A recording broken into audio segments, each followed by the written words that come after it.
Di hari lebaran ke-6 di saat pengunjung wisata Krumbate Elik Biren, Aceh, lagi ramai dan bermandian, tiba-tiba melihat air sungai meluap dan arus deras. Pengunjung segera dan cepat-cepat naik ke atas. Akibat meluap air sungai Bate Elik tersebut, sejumlah jambo atau pondok penjual tepi sungai terendam dan rusak.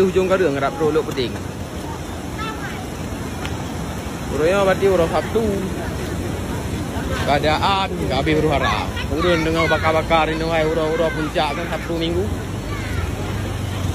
Iya, jauh harga air di jalan. Berat harga air. Nah,